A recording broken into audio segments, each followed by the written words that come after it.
Okay, let's try and pick up wherever you want to start. Yes. So we were then here together preparing our conversation with you, and we were guided primarily by one statement by Krishnamurti, which I feel everyone should listen carefully to these couple of sentences, because this is sort of the framework to our little conversation. Krishnamurti wrote and said that the unknown is not measurable by the known. Time cannot measure the timeless, the eternal, that immensity which has no beginning and no end. But our minds are bound to the yardstick of yesterday, today, and tomorrow. And with that yardstick, we try to inquire into the unknown, to measure that which is not measurable, of predictions, and even the activity of predicting itself. The energy field around the whole process of prediction and predicting is somewhat distorting, some of us are feeling now. That's actually what we feel. And we also came to some sort of, not conclusion, but a thought has emerged that the purity of process, and this is not aimed at you, Clif, is rather misguided by now. So we think we are almost at the edge of creating a new paradigm. Perhaps some of us are this new Aquarian radiant zone or super self-organized collective. And so we want to expand and go into the new ways concerning ourselves, also with practical solutions in mind. So one of the questions, maybe the first that we want to put to you is, Clif, what is the intent in orchestrating the whole process of your reports? That's kind of a big one for us right now. Can you expound a bit on that? End of statement. I can state that you're quite correct. I understand the Krishnamurti thought process and conclusion, and I agree. Especially being a linguist, I find myself swimming in words, so not merely trapped, but surrounded by an ocean. And it's from that I try and extract meaning. My initial thought in continuing the process that I do with the reports comes down to the idea of a sightseeing throw. This is an Aikido throw that takes 20 years to even grasp and maybe 30 years to be able to master this throw. And it is called sightseeing throw for a very particular reason, and we needn't go into the mechanics of the throw itself. But my idea was that as an individual, I am powerless to confront and contend with the evil that other humans are doing in the name of the powers that be and attempting to promote that old paradigm. Yet it must be contended with as part of its process of dying. And that contention must occur because it assists the individuals themselves in standing up and breaking through the old paradigm into the new paradigm. Both those that are doing the contention against the powers that be and those that are within the powers that be that have their evil mindset shattered by the process, and then they can become more human and come along with the rest of us. And my thought was, as in doing my work, that I had reached a conclusion where there was no point to continuing. And Universe convinced me otherwise, that it is still within my ability and nature and the need of Universe to continue with what I called a sightseeing throw of humanity. And in this idea, what I was going to do was to steal time from the powers that be. And I believe that I'm somewhat successful.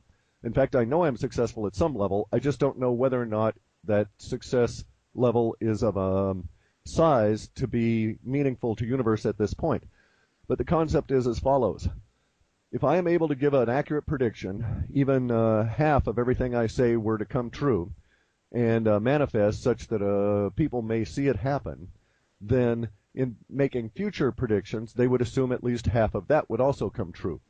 If I was able to do that consistently, and then also feed in that information that comes about the time after the powers that be have collapsed, then in essence I have stolen the paradigm from the powers that be and allowed more people to wake up, if that makes sense. The idea being that if they could see that I was accurate about X, Y, and Z, and then I made a statement about Q, and Q was outside of their thinking, they would give it credence and help in its assistance in completion. Make sense? End of statement. this to me personally makes sense. I totally agree with, agree by which I mean I understand exactly what you're conveying. What is now your feeling about the continuation of your work and its impact now? And because we like the notion of the now, we understood now why you wanted to quit in some way and why you then decided to carry on. So how do you now see the impact and the continuation of your work? I think we need to separate impact and continuation. I think the impact is being felt.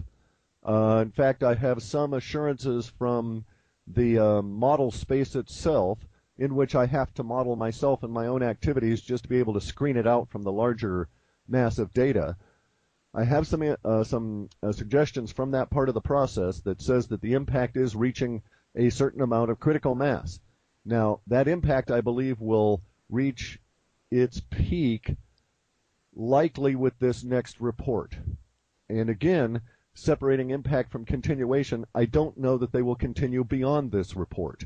It's a very grueling process. I'm personally very tired of it, although this last report, the one I'm working on right now, has not been as onerous as previous ones and not as energy draining.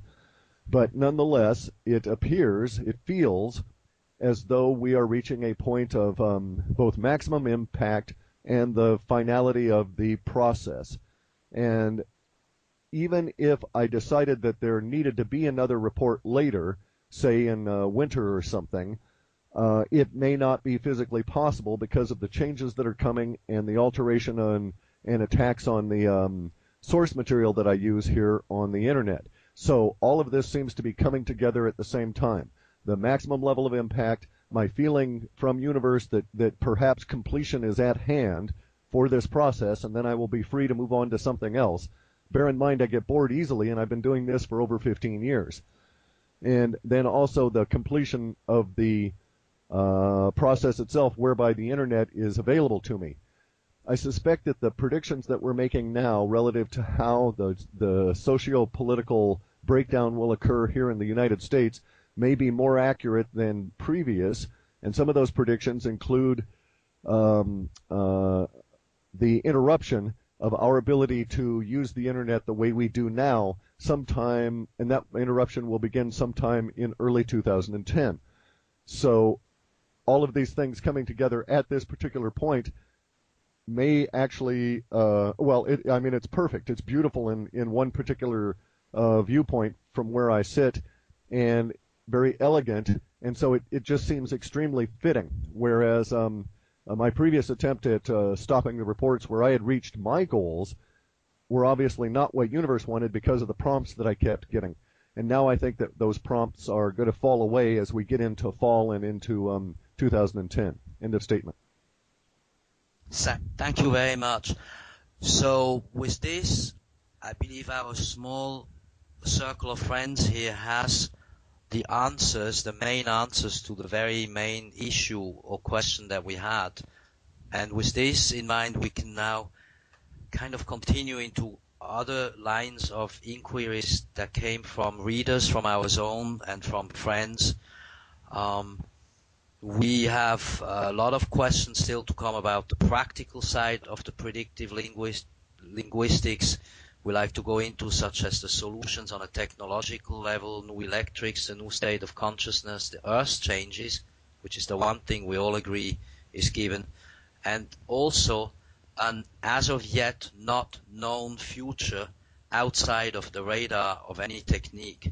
So we are actually, as a small network here, as a small circle of friends here, we are actually not so much interested about what the webbots tell you or us at the moment, right now, today, on this 1st of September. But we're rather interested about our joint, your and our approach to all of this, and what actions we wish to take based on what we know. We here, this circle of friends, has, of course, we have all studied your reports. We're very well aware of your tremendous work, and we assume that those who will later listen to our conversations have, of course, read the work. That goes without saying. Without reading this, there's no point in talking about it. Our feeling is also that the refining of ourselves is a mental process. We have been talking about this last time, and some of us have done what we feel goes under that heading of refining ourselves, and we were then reminded yesterday that this is all a mental process, but it is not really consistent with staying with what is, because escaping the what is creates this inner conflict. That's sort of Krishnamurti type school. If we were to prepare ourselves now with this list of questions that we were given, I want to say this as a last remark before going into the actual questions. Like any of you radio interviewers were doing them before, then we would really feel like we are stuck in the past. This would then keep us in the known. And our journey is obviously a pastless land, and it is most likely in this sense that we want to continue to talk as we move now into the unknown. So the first series of questions or ideas or I don't know. Okay, we can continue. Sorry about that. Okay, no, that's cool. Here we're very flexible here too, with little screens and notes and notepads. So, Clif, here's the first line of thought that came from someone who has been editing my book and who has helped me in the past. And this seer, that's really from a seer, came up with this idea of the master of the tarot and the master of the bot tarot as a team, meaning you are the master of the bot tarot and I was, past tense, master of tarot. So it's a 9-pointed question, and I'm trying to summarize this very, very fast now. Does Clif feel that some of the information from the bots throws a metaphysical light on physical events? If you agree that the bots could be picking up the psyche of man, which is wired into the magnetics of the planet, then is the bot tool also a way for the psyche of man to communicate with itself and avert a disaster? That's the first line of question. End of question.